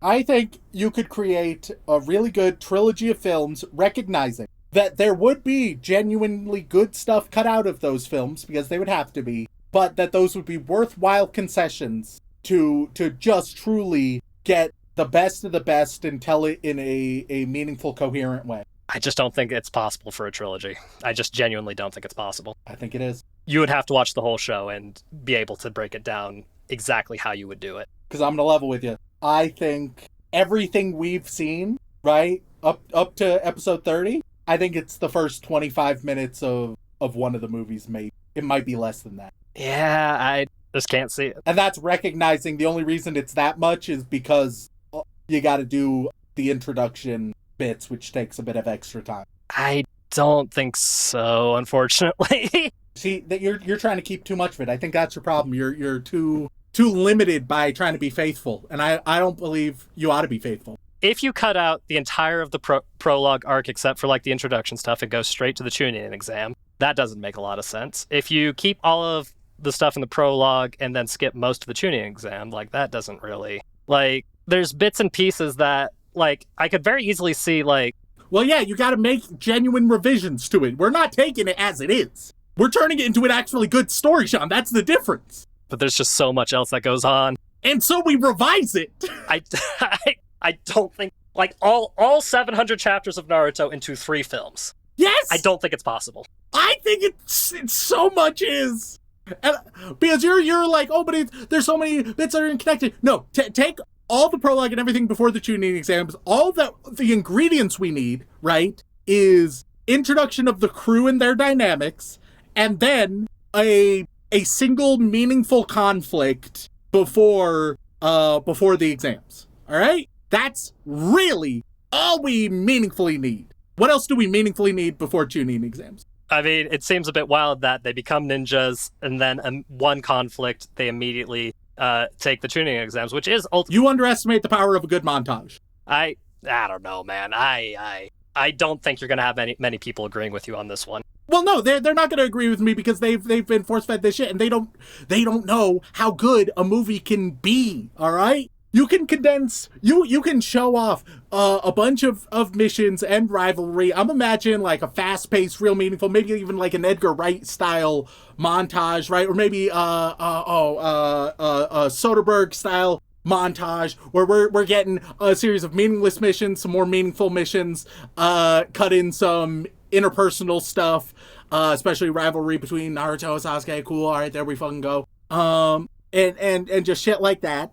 I think you could have, within 5 minutes, establish a really meaningful dynamic, as well as see, like, genuine work be put in as ninjas. Okay, then where does the first movie in your mind end? Well, first of all, don't know enough about Naruto to give a perfect answer to that. Okay, let me give you Cliff's Notes then. You got the Chunin exam. Chunin exam gets interrupted by Orochimaru and his goons to attempt to destroy the village. And by the end of that, and then that is...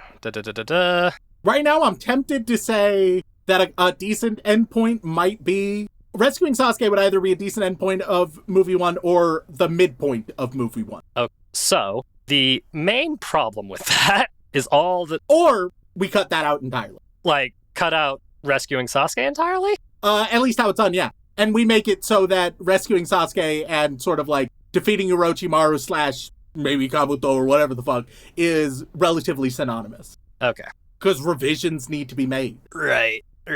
For the sake of efficient storytelling. Right, because if we're talking broad strokes Naruto, like if we want to get to like the main core thing, a lot of people it's like the relationship between Naruto and Sasuke, right? So sure. Establishing that relationship and like make revisions to include Sakura in that as well. Like it would be them establishing their bond, Sasuke selfishly seeking power to reach his ultimate goal and abandoning those bonds, and then, coming back to the fold after, massive effort through Naruto and dealing with lots of baddies. Yep. Like that's like the big core thing. And you're thinking that the trilogy would be like establishing, breaking, reconnecting. Look, man, I'll be the first to say I haven't seen enough Naruto to get the details down correctly, but I think you very easily could have sort of, it may be a case where movie 1 is the Sasuke movie. All right. Movie 2, I don't know. Is that the Orochimaru movie? Is that the Kabuto movie? I don't know. All right, you're putting way too much emphasis on Kabuto. I'll tell you that much. You did this. I know I did. If he's the Starscream, that I'm assuming he is. Oh, he is kind of that until he isn't. The second episode is either the Orochimaru movie or the Right Hand Man movie, or if need be, it could be the Sasuke movie. Also, you are assuming that Orochimaru is the final villain of the show. He is not. All right, the second movie is the Orochimaru movie. Nope. We got a Sasuke movie, Orochimaru movie, and final villain movie, or we scrap the final villain and just make Orochimaru the actual final villain, which I'm also okay with, frankly. I mean, a lot of people would have probably liked that. See, there we go. But at the same time, people do adore the Akatsuki as a whole. Oh yeah, honestly, I don't know, man. I don't know if the Akatsuki are gonna play a major role in my trilogy. I don't know if I'm sold yet. Oh god. Like, you do know that this is just going to make people want you to watch more Naruto, right? So that the Akatsuki will be a spin-off series. How about that, right? Oh boy. Man. They won't be part of the main trilogy, but we'll be like, hey, buy Disney Plus spin-off series for the Akatsuki. So this is a Disney property now. Wow. I can't wait to go to Disneyland and ride the Naruto ride. That's going to be great. He's going to tell me to believe it all over the place. Oh man, I can't wait for all of this shit about the trilogy, which has lasted way too long for the episode, to just get cut out. Oh yeah, by Dylan. Like, I don't know, Dylan might. He'll just be like, why the fuck did they talk about this for so long? Well, because we already covered the meat of the thing, and it's also a point of discussion that, like, it's very rare for us to heavily disagree on something. So, I think it's an interesting talking point. Thank you very much. My simple argument is that a lot of weebs, including you, go in with the mentality, especially of adapting or shortening something, that you need to include all the good moments, and I think you need to kill your darlings, and that there's a way to tell the best parts of the narrative by cutting just about all of the bad, nonsensical bullshit, and then, admittedly, a substantial amount of the good shit that is inseparable from the bad bullshit. And I'm saying that there's so much that's core to the series that I don't know if you could cut it without it feeling like I think with some meaningful rewrites you could. Man, oh man, this makes me just want us to do more Naruto just so that we can keep having this discussion and argument and try and figure it out. I would also argue that I think, yeah, because I think that I don't believe that you could just show me 10 episodes that would more or less get me the point of Naruto from here on out. I think that you could get 15 episode lengths that would give me an understanding of the rest of Naruto. I really couldn't. Now, it would not be from just 15 episodes. It'd be from fucking so many more. But lengthwise, it would only last 15 episodes. I mean, I'll do some thinking. I'll do some thoughts and research. But And also, it's a wildly unnecessary exercise that would be too much, and I do not encourage us doing this. I think people would be pissed at us, and it would not be a good podcast experience. You're just saying that so you don't have to watch more Naruto. In part. Uh-huh. It's also sincerely held belief. You can use motivated reasoning to just land on what you would have believed otherwise. Yeah, right. I just, look, knowing what I know, and like the whole arc of the story, like even if you cut out like huge swaths of shit, there's just a lot of density packed in as the story goes on that it would be hard to cut it in a coherent way while still getting the point across of all the major plot points that you want. I'm not saying it'd be easy, and I also am not going to include all the major plot points. That's with me cutting a bunch of major plot points as well. Like, I'm willing to cut out huge swaths of things from this. I'm down for each movie to be up to, I'll say 2 hours, 20 minutes at the absolute maximum. But I'm down for them to be a little bit on the longer side. Right. Well, either way, if people have a thought process or response, please let us know. But that aside, we should probably continue the normal podcast because we've been at this for about 30 minutes longer than we usually are because we got into a discussion of things that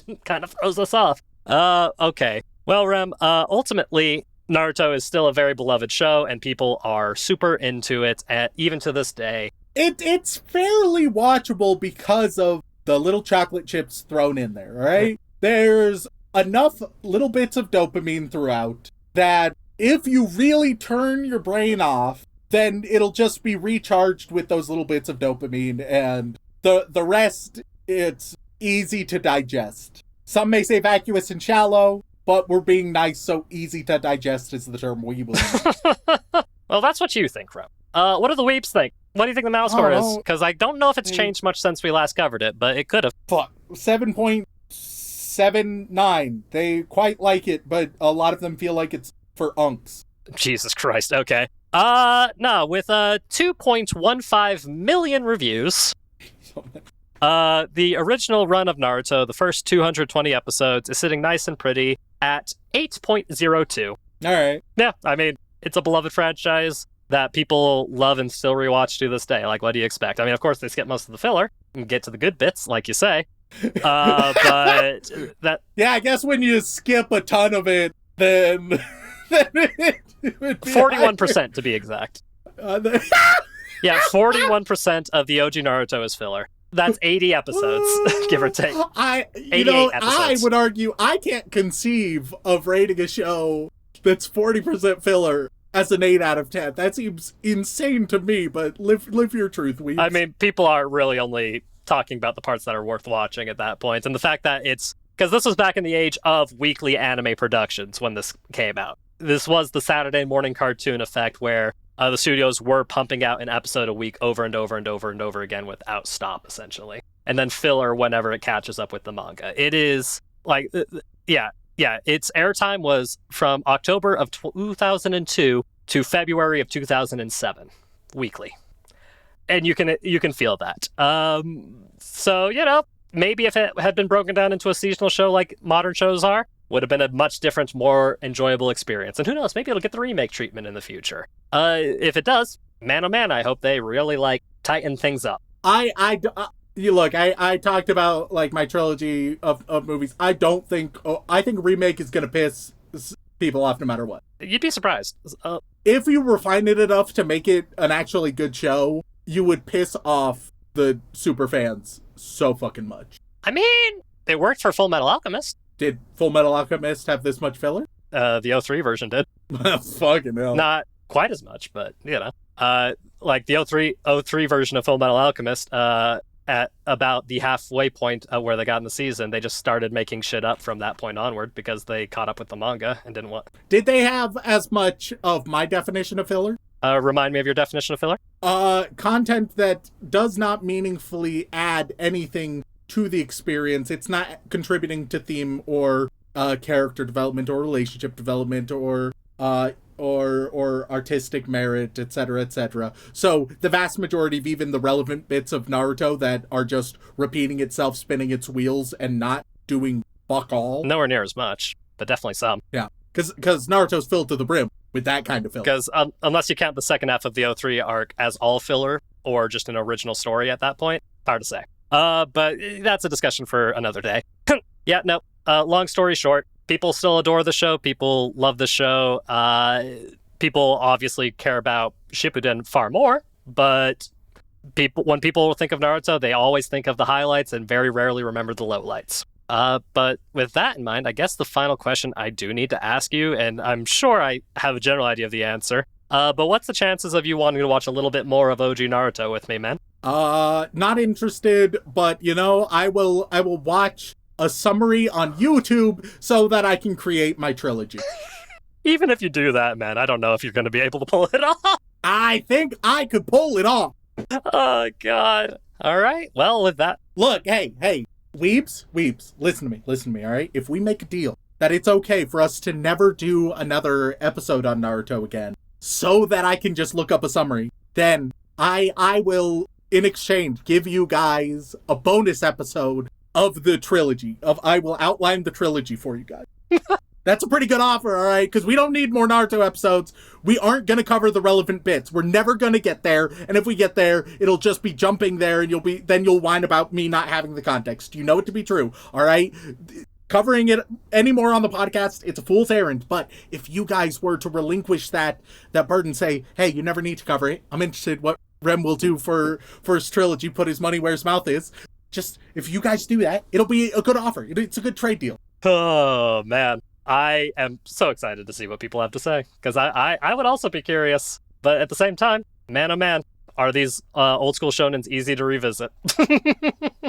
Because I have them mostly memorized. Go figure. Thank you, Neurodivergence, for that assist. It could have been used to memorize useful information. I could have been a doctor, but nah, remembering anime plot lines, that's where I've got it. Yep. So, wow, with that in mind, thank you all so much for tuning in. We really appreciate it. If you enjoy me and Remington having a lovely breakdown of a classic Saturday morning cartoon, then please head on over to wherever you get your podcasts and leave us a review. They mean the world to us, and we do read every single one. And if that is still not enough for you, you can head on over to twitch.tv/AnimeOutContext, where myself, Dylan, and Remington occasionally play video games very poorly. And if that's still not enough for you, patreon.com/AnimeOutContext, where you gain access to all kinds of lovely bonus material, including the opportunity to be thanked live on the podcast. So, Rem, who are we thanking this week? I'll know Patreon, it just wouldn't send me the file. Seriously? So the names are going to get cut off again. Oh, God. I tried to do the solution of just saving the file. It's fine. Anyway, we'd like to send our regards to all of our Blade Bitch protagonists as well as our magical girls. We really appreciate it. But we get to our yandere waifus, who are narrating a lot, but not doing a lot. And on that list we have, I'm Perseus, and my first anime was SAO. I feel like it was a lot of people's first. It was. It's okay if it was your first, as long as you've grown. I'm just here for the vibes. Help, I dared to be stupid, and now a chipmunk is eating. Jesus. Well, I mean, that's what they do. They like to eat. They like to eat. Remmerin, hi, AnimeCon Pod Hajimaru, yo. I, Remington, really want to watch more Sword Art. Chuck Burnett, I regret to inform you guys, the patrons. Moving to Utah has been weird. A transgender ginger. I want to know more about these names. But Patreon doesn't want us to know. Hopefully next week. Gripin, Crypt update. We got distracted. 3 hours, 0 out of 61 achievements. Signing up, Red Phil Rollins gets cut off. So, good luck with that. So many people trying to get Shaun's email, which, as we all know, is... He's doing so much editing already. Don't do this to him. Fine. Ma wants to thank you all for being awesome. Tech Turtle, the wheel is rolling towards a Mary Nikki revisit. Rem in the World Cup. Yet he has nothing to say. Boost your relationship to continue. Shaun's dick so long, I can lick the tip and enjoy it. Rem was completely right this episode, Shaun. Who knows? Is Shaun a gender fluid clownfish that is trying to... I don't think Mr. Chaser should host Pride Month. A grimoire that makes you last longer by 6.7%. Red Pill Rounds versus the Haliban in a basketball. Remington and Shaun are my favorite closeted.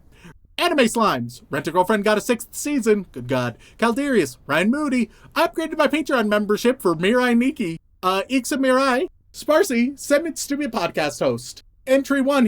I rigged Patreon so it didn't show the... Names, probably. There is a great irony to that. Dylan's voice makes me come. Jake Dent. Hitori Iseki. Wolfire 56. Leonard 98. Lucky Star is the king of Moe. Shaun, please put Rem in jar. I'm getting bored of Judy. Shaun, what is your favorite race? I can't believe I made an account for this. Westgate Rem hates when rocks don't human well. It's true. It's true. If they're gonna be human rocks, then they gotta human well. Otherwise, if I'm just watching a show about rocks, then I hope they just rock well. All right?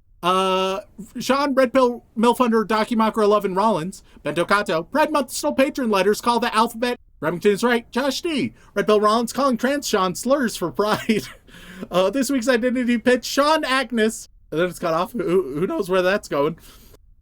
Excuse me, that lolly's at least 500 years old, Shaun. Strife is here to say the cosmic staircase is like, oh no, they cut off the explanation of the cosmic staircase. I'm so curious. We'll never know. Seraphim the Shark Plushie, Aisha Gudji, Blarf, Macaroni Uchisa, Daniel Wright, the Danish Viking will conquer the world with Shaun ruined my happy sugar life when actually he Super Zoo, Erica McCorkle, Rem, what do you think of Magic the Gathering? Link Jokerl, Shaun wants to give Spoon Man a thanking yank, Rem uses the drums of liberation to free all weebs, I want a Marvel movie starring Shaun as Spider-Man, Daddy Rem, tell me a bedtime story about Shaun's nut, Turban, we need a separate podcast just to hear, Stacy's mom, Amazing Muffin, watching Requiem for Spoon Man at 0.5 speed, King Rich Rock, Pro Tips out of context, just run out of things to post.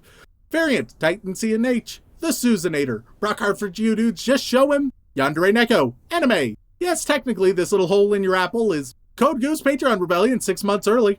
G bought a Make Bear Trap Rem trade offer. Rem doesn't completely hate my favorite shows. Bounced on my RPR's big dick to this. Have you considered arson? Cheese Angel Monkey, Jax, Professor Fox, Jam Hands. Is Shaun single due to micro appendage? Farmer Weeb knows that Code Goose fucks. Monthly update, SAO has a board game play. Oh, Jesus Christ. Cassidy. And now we move on to the Boy Wizard tier. What are they going to get this week, Shaun? Hilariously, I just tried exporting it and it just emailed us a thing. Do you know what I tried exporting it twice and it didn't email us shit. Why does it like you more? I don't know, and I don't even know if I did it correctly. Check the email or, I can just download it and send it to you. Hold on. No, we're too late. They're fucked. All right. Oh, God. Look, I've committed. You've committed? Okay, cool.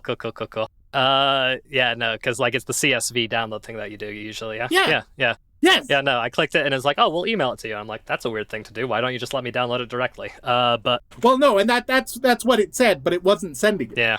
Did it send it? Yeah. What the fuck?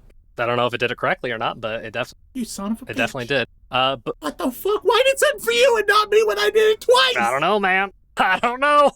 All right, anyway, what are they going to get this week, Shaun? Let's give them a chakra nature. All right, on that list we have Triangle Warlock. They can, you can have fire. Dominite Trigun, will Red Pill even know? You seem like an earth to me. Rem is now fully and or coolly. Ooh, lightning. Umbrasight. Wind. Big Rare Kumiko thinks Yuka. Fire. That Mouse Girl. Water. Raccoon Operator number 42. Earth. Sporadic Silver. Wind. Sam McKay is here to remind you of the... Wind. Rose Scott. Lightning. Carver 271. Ooh, earth. Johnny Guilty Gear. Water. Side note, recently watched an old horror movie where one of the kids is a teen trying to resurrect Dracula, and his name is Johnny Alucard, and that's a hell of a name. That's such a good, dumbass teen name for... I mean, that's almost like a Dr. Acula. Yeah, truly, just like, hey, it's Johnny Alucard. The Wheel of Ka keeps turning. Wind. Beethoven 1201. Umtums. Water. Sound secondary. Fire. Miguel DeLeon. Earth. And Allfather 413. Ooh, wind. And now we move on to the inappropriate Joey Wheeler tier, where Shaun, as Joey Wheeler, will he will choose one of your teammates for the tuning exams, and I will choose your other teammate for the tuning exams. Good luck. But how will we know if we can't tell what their genders are, Rem? How are we gonna maintain the strict 2-to-1 ratio of mask to femme? Hey, we'll just vibe it out, and if we get it wrong, oh no. All right, cool. On that list we have Azulane Akagi's Best Ship Girl. Yeah, you can have. Let's give you Rock Lee. That sounds like. And your other team member will be Shaun Rollins. Oh, I see. Rock Lee and Shaun Rollins. It's a wild crew you got there. Rock Lee can maybe carry his own, but me, I have no ninja skills. Thank you very much. Next up, we got Follow Anime Out of Context on Blue Sky. Let's give you, how about, let's give you Kankuro, the mummy guy for Rem's knowledge. Okay. Yeah. And Rhea Ripley. you're gonna do okay, I think. Yeah. Then we got Shaun Goon, Too Close to the Sun, and now I've already committed to choosing Naruto characters. You can have how about let's go for Shikamaru. That seems like a good pick for you. you're also going to get Doug Dimmadome, owner of the Dimsdale Dimmadome. Shikamaru's gonna have to put in a lot of overtime, and he does not want to do it. I think Doug will be pretty useful. I don't know, man. He's got a lot of resources. I don't know if that's gonna help in a fair competition. Who says it's going to be fair? The tuning exams are anything but fair so far, all right? I mean, by the end of it, only one person ends up actually becoming a tuning, so... we could have talked for ages about how the tuning exams, like, under even the slightest amount of scrutiny, don't make a goddamn lick of sense. No, they don't. And genuinely, the only person that deserved to pass is the one that passed, so, you know. And also, I guess that if you have a bad team, you will never become a tuning, like, you'll never pass the exam. Not necessarily, because one person passed and the rest of his team didn't. Well, yeah, but if you have a shit team, you won't get to the stage where it's relevant that you're valuable. Because so much of the other shit is if anybody fucks up. Yeah, that's true. That is true. And so if you have one person who consistently fucks up, it's like, all right, well, I'll never have a chance. Anyway, I was cooking chicken with no pants because... You can have... let's give you Ino. Ino seems like a good match for you. And your other partner will be a crippling sense of ennui. A little metaphysical, don't you think? I don't think they're going to be able to cheat on a ninja exam. Thank you all for tuning in. If you want to reach out for comment, question, feedback, or recommendation, you can send an email over on to animeoutofcontext@gmail.com. Once again, guys, thank you all so much for tuning in. We love and appreciate you very, very much. And as always, don't fuck your sister. Do do do do do do do.